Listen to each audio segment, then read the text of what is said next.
Υπάρχει μία άβολη αλήθεια που οι περισσότεροι αποφεύγουν να παραδεχτούν. Ο κόσμος μέσα στον οποίο έμαθες να σκέφτεσαι για το χρήμα δεν υπάρχει πια. Για δεκαετίες, το ίδιο συμβουλευτικό μοτίβο επαναλαμβανόταν σαν φυσικός νόμος. Σπούδασε, βρες μια καλή δουλειά, δούλεψε σκληρά, αποταμίευσε και απόφυγε τα χρέη. Αυτό το σχέδιο λειτουργούσε, αλλά λειτουργούσε σε ένα άλλο παιχνίδι. Το πρόβλημα δεν είναι ότι οι άνθρωποι σήμερα είναι τεμπέληδες. Το πρόβλημα είναι ότι συνεχίζουν να παίζουν με κανόνες της δεκαετίας του 50 σε ένα εντελώς διαφορετικό ταμπλό. Το 1971 συνέβη κάτι σιωπηλό αλλά καθοριστικό. Το χρήμα έπαψε να είναι συνδεδεμένο με τον χρυσό. Από εκείνη τη στιγμή το χρήμα έγινε ουσιαστικά χρέος, πίστοση, μελλοντική υπόσχεση. Και σχεδόν κανείς δεν αναβάθμισε τη σκέψη του από τότε. Το σύστημα δεν ανταμείβει πλέον απλώς αυτούς που δουλεύουν και αποταμιεύουν. Ανταμείβει αυτούς που κατανοούν πώς λειτουργεί το σύστημα. Φόροι, πληθωρισμός, περιουσιακά στοιχεία, χρέος, κίνητρα. Και εδώ μπαίνει ένα βασικό σημείο που ο Τσάρλι Μάγκερ τόνιζε συνεχώς. Η διαφορά ανάμεσα στους πλούσιους και τους φτωχούς δεν είναι η ευφυΐα. Είναι το νοητικό μοντέλο. Κάποιοι αναβάθμισαν το λογισμικό με το οποίο ερμηνεύουν τον κόσμο. Άλλοι συνεχίζουν να τρέχουν παλιές εκδόσεις και κατηγορούν την κυβέρνηση, το αφεντικό, την οικονομία ή την τύχη. Το παιχνίδι δεν είναι χαλασμένο. Λειτουργεί ακριβώς όπως σχεδιάστηκε. Όποιος δεν το καταλαβαίνει πληρώνει το κόστος. Όποιος το καταλαβαίνει παίζει με τους κανόνες υπέρ του. Αυτό το βίντεο δεν είναι για κίνητρο. Δεν είναι για θετική σκέψη. Είναι για σωστή σκέψη. Γιατί είτε σου αρέσει είτε όχι, ο κόσμος άλλαξε και το τίμημά του να μην αναβαθμίσεις το μυαλό σου γίνεται όλο και μεγαλύτερο. Οι περισσότεροι πιστεύουν ότι το πρόβλημα είναι το εισόδημα. Αν έβγαζα περισσότερα, θα ήμουν καλύτερα. Αυτή είναι μισή αλήθεια. Και οι μισές αλήθειες είναι οι πιο επικίνδυνες. Ας δούμε ένα απλό παράδειγμα. Ένας γιατρός κερδίζει $1.000.000 τον χρόνο. Υψηλό εισόδημα, υψηλό κύρος, πραγματική προσπάθεια. Μετά από φόρους, πάγια έξοδα και φουσκωμένο τρόπο ζωής, ένα τεράστιο μέρος αυτών των χρημάτων εξαφανίζεται. Τώρα σύγκρινε το με έναν επιχειρηματία που παράγει επίσης $1.000.000. Όχι ως μισθό, αλλά κατευθύνοντας τα χρήματα σε περιουσιακά στοιχεία, ακίνητα, επιχειρήσεις, συμμετοχές. Οι φόροι αναβάλλονται, μειώνονται ή συμψηφίζονται στρατηγικά. Το χρήμα συνεχίζει να δουλεύει, η προσπάθεια μπορεί να είναι παρόμοια, η ευφυΐα μπορεί να είναι παρόμοια, το αποτέλεσμα όχι. Η διαφορά δεν είναι ηθική, δεν είναι δίκαιο ή άδικο, είναι δομική. Οι φόροι και το χρέος είναι τα ισχυρότερα εργαλεία του σύγχρονου συστήματος. Δεν υπάρχουν για να σε μπερδέψουν, υπάρχουν για να κατευθύνουν συμπεριφορές. Όποιος ζει από μισθό, φορολογείται πρώτα και ζει μετά. Όποιος ελέγχει περιουσιακά στοιχεία ζει πρώτα και φορολογείται μετά, αν φορολογηθεί. Αυτό δεν είναι θεωρία συνωμοσίας. Είναι σχεδιασμός συστήματος. Η μεσαία τάξη πιέζεται επειδή παίζει λάθος παιχνίδι. Εργάζεται για ενεργό εισόδημα, πληρώνει μέγιστους φόρους, χρησιμοποιεί κακό χρέος για κατανάλωση και το αποκαλεί υπευθυνότητα. Όποιος καταλαβαίνει τους κανόνες, χρησιμοποιεί το χρέος ως εργαλείο, τους φόρους ως μεταβλητή και τον χρόνο ως σύμμαχο. Δεν πρόκειται για περισσότερη δουλειά. Πρόκειται για καλύτερη κατανόηση. Ο Τσάρλι Μάγκερ έλεγε κάτι που ενοχλούσε πολλούς, αλλά ήταν απόλυτα ειλικρινές. Τα πρώτα $100.000 είναι τα πιο δύσκολα και τα πιο σημαντικά. Όχι επειδή ο αριθμός έχει κάτι μαγικό, αλλά επειδή αντιπροσωπεύει το πιο ανηφορικό κομμάτι του παιχνιδιού. Σε αυτό το στάδιο σχεδόν τίποτα δεν σε βοηθά. Δεν υπάρχουν ουσιαστικά σύνθετα επιτόκια, δεν υπάρχει χιονοστιβάδα, δεν υπάρχει περιθώριο για λάθη. Η πρόοδος είναι αργή και αόρατη. Αποταμιεύεις, επενδύεις, μαθαίνεις και νιώθεις ότι δεν κινείσαι. Ακριβώς εκεί εγκαταλείπουν οι περισσότεροι. Το συνηθισμένο λάθος δεν είναι το χαμηλό εισόδημα. Είναι η διακοπή της διαδικασίας. Οι άνθρωποι μαζεύουν λίγα χρήματα, μετά τα ξοδεύουν για να χαρούν τη ζωή, αλλάζουν στρατηγική, πηδούν από επένδυση σε επένδυση ή επιστρέφουν στο μηδέν από έλλειψη πειθαρχίας. Ο Μάγκερ ήταν ξεκάθαρος. Ο πρώτος κανόνας του compounding είναι να μην το διακόπτεις χωρίς λόγο. Ο ανατοκισμός δεν είναι μόνο χρηματοοικονομική έννοια, είναι αρχή της πραγματικότητας. Ό,τι μεγαλώνει εκθετικά, απαιτεί χρόνο, συνέπεια και υπομονή. Και ελάχιστοι αντέχουν αυτόν τον συνδυασμό. Ο πραγματικός πλούτος είναι αόρατος. Δεν είναι το αυτοκίνητο, δεν είναι το σπίτι. Είναι αυτό που συνεχίζει να δουλεύει όταν εσύ κοιμάσαι. Τα πρώτα 100.000 δεν είναι για να εντυπωσιάσεις κανέναν. Είναι για να αλλάξεις το παιχνίδι μέσα σου. Υπάρχουν συμπεριφορές που αν τις ακολουθήσεις πιστά, σχεδόν εγγυώνται οικονομική αποτυχία. Η πρώτη είναι να ξοδεύεις περισσότερα από όσα κερδίζεις. Ζωή με πίστοση, υψηλούς τόκους και φουσκωμένο τρόπο ζωής. Η δεύτερη είναι να είσαι αναξιόπιστος, να μην τηρείς προθεσμίες, να χαλάς τη φήμη σου. Η αξιοπιστία είναι κεφάλαιο και οι περισσότεροι το καίνε. Η τρίτη είναι να σταματήσεις να μαθαίνεις μετά τα 25. Ο κόσμος αλλάζει. Όποιος μένει στάσιμος γίνεται παροχημένος.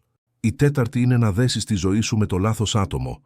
Ένας τοξικός σύντροφος μπορεί να καταστρέψει δεκαετίες προσπάθειας. Η πέμπτη είναι η ζήλια. Να σπαταλάς ενέργεια μισώντας αυτούς που τα καταφέρνουν. Η έκτη είναι να μην αναλαμβάνεις ποτέ ευθύνη. Να κατηγορείς τους πάντες και να χάνεις τον έλεγχο της ζωής σου. Η έβδομη είναι η αυτολύπηση. Να βλέπεις τον εαυτό σου ως θύμα και να μην πράττεις ποτέ. Το μυστικό είναι απλό. Κάνε το αντίθετο. Ο μισθός μοιάζει με ασφάλεια. Και ακριβώς γι' αυτό μετατρέπεται σε παγίδα. Οι περισσότεροι άνθρωποι δεν εγκλωβίζονται επειδή κερδίζουν λίγα. Εγκλωβίζονται επειδή οργανώνουν ολόκληρη τη ζωή τους γύρω από κάτι που φαίνεται σταθερό, αλλά στην πραγματικότητα τους περιορίζει. Ο μισθός δημιουργεί μια ψευδαίσθηση ελέγχου. Ξέρεις πότε πληρώνεσαι. Ξέρεις περίπου τι μπορείς να ξοδέψεις. Και χωρίς να το καταλάβεις, αρχίζεις να σκέφτεσαι όχι πώς να γίνεις πιο ικανός, αλλά πώς να μην χάσεις αυτό που έχεις. Αυτό είναι το σημείο όπου το mindset αλλάζει χωρίς να το αντιληφθείς. Ο τρόπος σκέψης του εργαζομένου επικεντρώνεται στη διατήρηση. Ο τρόπος σκέψης του δημιουργού αξίας επικεντρώνεται στην εξέλιξη. Ο εργαζόμενος σκέφτεται πώς να κρατήσω τη θέση μου, πώς να αποφύγω το ρίσκο, πώς να μην ταράξω την ισορροπία. Ο επιχειρηματικός νους σκέφτεται διαφορετικά. Πώς να γίνω πιο χρήσιμος, πώς να αυξήσω την ικανότητά μου, πώς να δημιουργήσω αξία που δεν εξαρτάται από μία μόνο πηγή. Ο μισθός δεν αγοράζει ελευθερία, αγοράζει προβλεψιμότητα. Και η προβλεψιμότητα με τον χρόνο γίνεται εξάρτηση.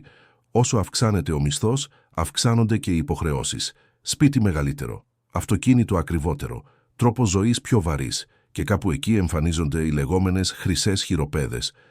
Εξωτερικά όλα δείχνουν επιτυχία. Εσωτερικά η ευελιξία εξαφανίζεται. Δεν μπορείς να φύγεις, δεν μπορείς να αλλάξεις, δεν μπορείς να πεις όχι. Ο Τσάρλι Μάνγκερ δεν κατηγορούσε τον μισθό. Κατηγορούσε την εξάρτηση από αυτόν. Όταν όλη σου η αξία συνδέεται με μια θέση, τότε δεν είσαι ελεύθερος, όσο υψηλό κι αν είναι το εισόδημά σου. Μέσα σε κάθε άνθρωπο συνυπάρχουν τρεις εσωτερικές τάσεις. Η πρώτη αναζητά άμεση απόλαυση. Η δεύτερη αναζητά ασφάλεια. Η τρίτη αναζητά ελευθερία μέσω ικανότητας. Η πλειονότητα των ανθρώπων περνά τη ζωή της εκπαιδεύοντας μόνο τη δεύτερη.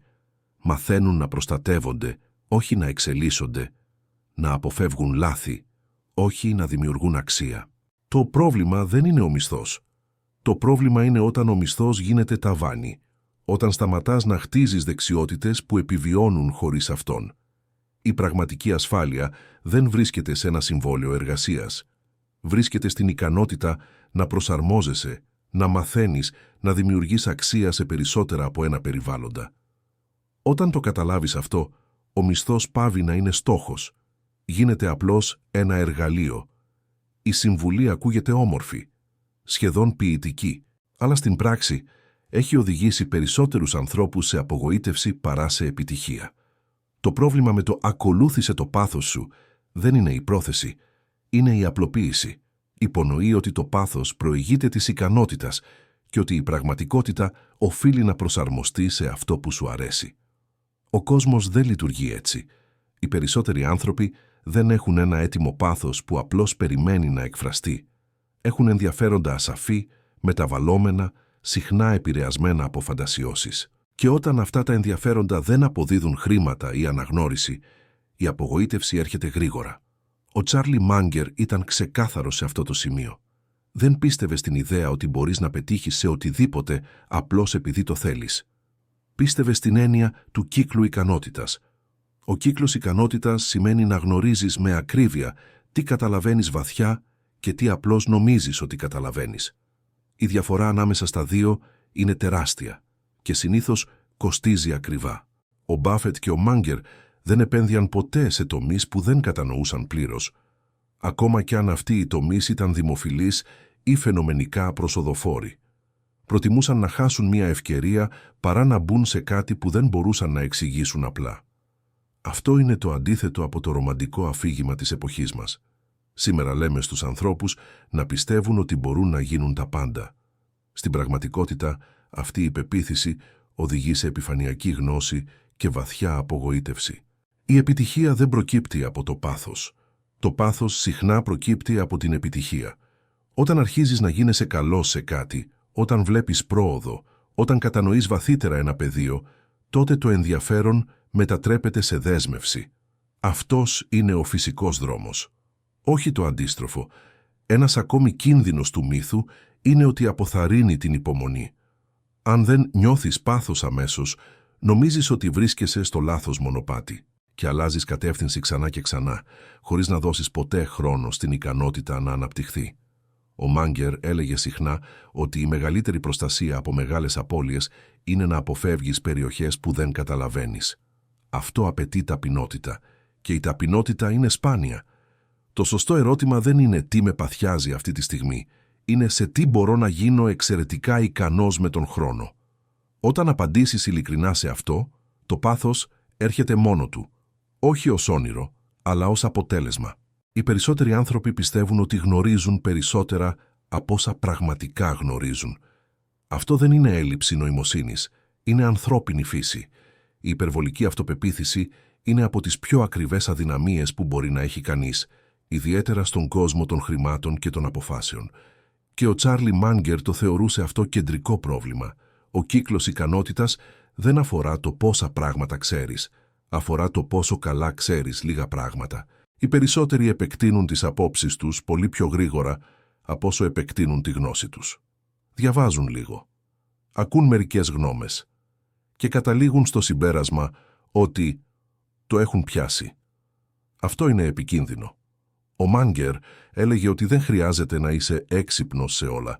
Χρειάζεται να είσαι πολύ προσεκτικός στο που δεν είσαι έξυπνος και να αποφεύγεις αυτές τις περιοχές.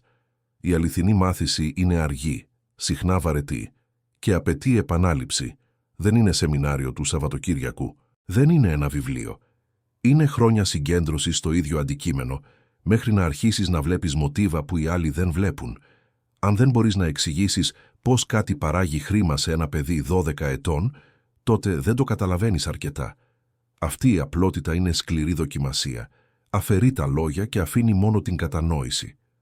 Πολλοί άνθρωποι μπερδεύουν τη γνώση με την πληροφόρηση. Η πληροφόρηση είναι άφθονη, η γνώση είναι σπάνια.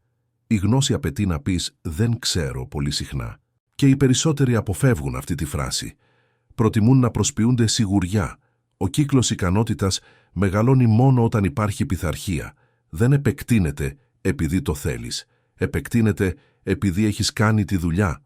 Ο Μάγκερ και ο Μπάφετ περνούσαν τεράστιο χρόνο απλώς διαβάζοντας. Όχι για να φανούν έξυπνοι, αλλά για να μειώσουν την πιθανότητα μεγάλων λαθών. Αυτό είναι ένα ακόμα σημείο που οι περισσότεροι αγνοούν. Η επιτυχία δεν έρχεται μόνο από τις σωστές αποφάσεις. Έρχεται κυρίως από την αποφυγή των καταστροφικών. Η ψευδαίσθηση κατανόησης οδηγεί σε υπερβολικό ρίσκο. Η πραγματική κατανόηση οδηγεί σε υπομονή. Όταν ξέρεις πραγματικά τι κάνεις, δεν βιάζεσαι. Περιμένεις. Και αυτή η ικανότητα αναμονής είναι τεράστιο πλεονέκτημα. Ο κύκλος ικανότητας δεν σε περιορίζει, σε προστατεύει. Και όσοι τον σέβονται, συνήθως δεν χρειάζεται να είναι θεαματικοί για να πετύχουν. Αρκεί να είναι σταθεροί. Υπάρχει μια διαφορά που οι περισσότεροι υποτιμούν. Η διαφορά ανάμεσα στη θέληση και στο γνήσιο ενδιαφέρον. Η θέληση είναι περιορισμένη. Εξαντλείται. Χρειάζεται συνεχές κίνητρο. Και όταν οι συνθήκες γίνονται δύσκολες, συνήθως καταραίει. Το γνήσιο ενδιαφέρον λειτουργεί διαφορετικά. δεν βασίζεται στην πειθαρχία για να επιβιώσει. Βασίζεται στην περιέργεια. Σε τραβάει πίσω στο αντικείμενο, ακόμα και όταν δεν υπάρχει άμεση ανταμοιβή. Οι άνθρωποι που πραγματικά ξεχωρίζουν σε έναν τομέα δεν είναι απαραίτητα οι πιο ταλαντούχοι. Είναι αυτοί που μπορούν να μείνουν μέσα στο ίδιο πεδίο για πολύ καιρό, χωρίς να βαρεθούν. Χωρίς να χρειάζονται συνεχή εξωτερική επιβεβαίωση. Ο Τσάρλι Μάνγκερ πίστευε βαθιά ότι δεν μπορείς να νικήσεις σε κάτι που δεν σου κινεί το ενδιαφέρον. Μπορείς να αντέξεις για λίγο. Μπορείς να πιέσεις τον εαυτό σου. Αλλά δεν μπορείς να υπερισχύσεις μακροπρόθεσμα. Γι' αυτό και οι άνθρωποι που κυνηγούν μόνο τις ευκαιρίες της μόδας σπάνια χτίζουν κάτι διαρκές. Μπαίνουν αργά, βγαίνουν νωρίς και επαναλαμβάνουν τον ίδιο κύκλο ξανά και ξανά. Το πραγματικό πλεονέκτημα δεν είναι να προβλέπεις την επόμενη τάση, είναι να βρίσκεσαι σε ένα πεδίο αρκετά μεγάλο, αρκετά βαθύ και αρκετά ενδιαφέρον ώστε να θέλεις να το μελετάς για δεκαετίες. Όταν υπάρχει γνήσιο ενδιαφέρον, η μάθηση δεν μοιάζει με θυσία. Μοιάζει με φυσική επέκταση της σκέψης σου. Διαβάζεις επειδή θέλεις να καταλάβεις. Σκέφτεσαι επειδή σου φαίνεται αυτονόητο. Και εδώ μπαίνει ο χρόνος. Ο χρόνος είναι ο πιο υποτιμημένος σύμμαχος. Οι περισσότεροι άνθρωποι σκέφτονται σε μήνες ή σε 1-2 χρόνια. Οι πραγματικές αποδόσεις όμως ανήκουν σε όσους σκέφτονται σε δεκαετίες. Όταν παραμένεις σε ένα πεδίο αρκετό καιρό, αρχίζεις να βλέπεις επαναλαμβανόμενα μοτίβα, λάθη που κάνουν πάντα οι νέοι, ευκαιρίες που εμφανίζονται μόνο σε συγκεκριμένες φάσεις. Αυτό δεν μπορεί να αντιγραφεί, δεν μπορεί να αγοραστεί. Χτίζεται μόνο με χρόνο και συνεχή παρουσία. Ο Μάνγκερ και ο Μπάφετ δεν έψαχναν συνεχώς κάτι καινούριο. Έμεναν εκεί που καταλάβαιναν και περίμεναν. Αυτή η υπομονή, συνδυασμένη με πραγματικό ενδιαφέρον, δημιουργεί ένα τεράστιο πλεονέκτημα απέναντι σε όσους βαριούνται γρήγορα και κυνηγούν πάντα το επόμενο ερέθισμα. Το ερώτημα λοιπόν δεν είναι τι αποδίδει περισσότερο αυτή τη στιγμή. Είναι σε τι μπορώ να παραμείνω συγκεντρωμένος για πολύ καιρό χωρίς να εξαντληθώ. Η απάντηση σε αυτό το ερώτημα είναι συχνά πιο σημαντική από οποιαδήποτε στρατηγική. Υπάρχει μία φράση του Τσάρλι Μάνγκερ που είναι σκληρή αλλά αληθινή. Έλεγε ότι 3 πράγματα μπορούν να καταστρέψουν ευφυείς ανθρώπους. Το αλκοόλ, οι κακές σχέσεις και η μόχλευση. Και από τα 3, η μόχλευση είναι το πιο ύπουλο. Γιατί δεν φαίνεται επικίνδυνη στην αρχή. Η μόχλευση σημαίνει να χρησιμοποιείς χρήματα που δεν είναι δικά σου για να αυξήσεις το αποτέλεσμα των αποφάσεών σου. Αυτό μπορεί να λειτουργήσει υπέρ σου ή να σε διαλύσει. Η κακή μόχλευση είναι παντού. Πιστωτικές κάρτες, καταναλωτικά δάνεια, αγορές για εντύπωση, χρέος που δεν παράγει τίποτα. Αυτού του είδους η μόχλευση βασίζεται σε μια ψευδαίσθηση ότι το μέλλον θα είναι πάντα αρκετά καλό ώστε να καλύψει τις σημερινές υπερβολές. Συνήθως δεν είναι. Η καλή μόχλευση είναι εντελώς διαφορετική. Είναι σπάνια και απαιτεί κατανόηση. Καλή μόχλευση είναι το φθηνό χρέος που χρησιμοποιείται για την απόκτηση παραγωγικών περιουσιακών στοιχείων. Ακίνητα που αποδίδουν. Επιχειρήσεις που δημιουργούν ταμιακές ροές. Συστήματα που λειτουργούν ανεξάρτητα από τον χρόνο σου. Η διαφορά ανάμεσα στις δύο δεν είναι λεπτομέρεια, είναι χάσμα. Οι περισσότεροι άνθρωποι δεν έχουν την εκπαίδευση για να διακρίνουν πότε η μόχλευση τους βοηθά και πότε τους σκοτώνει. Και εδώ μπαίνει ένα ακόμα κρίσιμο στοιχείο. Το δεύτερης τάξης σκέψη. Η σκέψη πρώτης τάξης λέει «αυτό αυξάνει το εισόδημά μου». Η σκέψη δεύτερης τάξης ρωτά «τι συμβαίνει αν τα πράγματα πάνε στραβά». Τι γίνεται αν μειωθεί το εισόδημα, αν αυξηθούν τα επιτόκια, αν αλλάξει το περιβάλλον. Η μόχλευση δεν συγχωρεί λάθη. Μπορεί να εξαφανίσει χρόνια δουλειάς σε μικρό χρονικό διάστημα. Ο Μούγκερ δεν απέρριπτε τη μόχλευση. Απέρριπτε την άγνοια. Σε έναν κόσμο όπου οι τράπεζες δημιουργούν χρήμα από το τίποτα, όποιος απλώς αποταμιεύει χάνει αγοραστική δύναμη. Ο πληθωρισμός λειτουργεί σιωπηλά. Αλλά αυτό δεν σημαίνει ότι κάθε χρέος είναι λύση. Σημαίνει ότι χρειάζεται κατανόηση, όρια και περιθώριο ασφαλείας. Οι άνθρωποι που καταστρέφονται από τη μόχλευση δεν είναι συνήθως ανόητοι. Είναι υπερβολικά σίγουροι. Η πραγματική σοφία εδώ δεν είναι να χρησιμοποιείς όσο περισσότερη μόχλευση γίνεται. Είναι να ξέρεις πότε να μην τη χρησιμοποιήσεις. Αυτός ο αυτοέλεγχος είναι συχνά πιο πολύτιμος από οποιαδήποτε απόδοση. Σε αυτό το σημείο κάτι πρέπει να φυκάρει κλάρο. Το πρόβλημα δεν είναι η οικονομία, είναι ο τρόπος που οι άνθρωποι σκέφτονται μέσα σε αυτήν. Η σύγχρονη πραγματικότητα δεν επιβραβεύει πλέον την απλή υπακοή στους παλιούς κανόνες. Εργασία, αποταμίευση και αποφυγή κάθε χρέους δεν αποτελούν πια στρατηγική προστασίας. Το χρήμα σήμερα είναι πίστοση. Ο πληθωρισμός είναι μόνιμος. Και όποιος δεν το κατανοεί αυτό, βλέπει την αγοραστική του δύναμη να διαβρώνεται αργά και αθόρυβα. Ο Τσάρλι Μάγκερ ήταν ξεκάθαρος σε κάτι βασικό. Δεν μπορείς να ελέγξεις την εξωτερική οικονομία. Κυβερνήσεις, επιτόκια, πολιτική, κρίσεις, όλα αυτά βρίσκονται εκτός ελέγχου σου. Αυτό που μπορείς να ελέγξεις είναι η εσωτερική σου οικονομία. Οι δεξιότητές σου, ο τρόπος που σκέφτεσαι, οι αποφάσεις που επαναλαμβάνεις, οι άνθρωποι με τους οποίους συνεργάζεσαι. Οι άνθρωποι που χτίζουν πραγματική ευημερία δεν προσπαθούν να προβλέψουν τα πάντα. Προσπαθούν να μην κάνουν μεγάλα λάθη. Αποφεύγουν την κακή μόχλευση. Αποφεύγουν την υπερβολική αυτοπεποίθηση. Αποφεύγουν τις μόδες που δεν καταλαβαίνουν και αφήνουν τον χρόνο να δουλέψει. Ο ανατοκισμός δεν λειτουργεί μόνο στα χρήματα. Λειτουργεί στη γνώση, στις δεξιότητες, στη φήμη, στην αξιοπιστία. Μικρές σωστές αποφάσεις, επαναλαμβανόμενες για πολλά χρόνια, δημιουργούν αποτελέσματα που φαίνονται τυχαία σε όσους κοιτούν απ' έξω. Ο Μούγκερ έλεγε ότι το μυστικό δεν είναι να είσαι ιδιοφυΐα, είναι να μην είσαι ανόητος για αρκετό καιρό, να μην καταστρέφεις αυτό που έχεις χτίσει, να μην διακόπτεις διαδικασίες που δουλεύουν, να μην θυσιάζεις το μακροπρόθεσμο για βραχυπρόθεσμη άνεση. Το νέο εγχειρίδιο ευημερίας δεν είναι περίπλοκο, αλλά είναι απαιτητικό. Απαιτεί πειθαρχία, υπομονή και κυρίως ενημερωμένη σκέψη. Οι άνθρωποι που πετυχαίνουν σήμερα δεν είναι πιο έξυπνοι από τους άλλους. Απλώς παίζουν με κανόνες που έχουν καταλάβει και έχουν αποδεχτεί. Και αυτό τελικά είναι το πραγματικό πλεονέκτημα.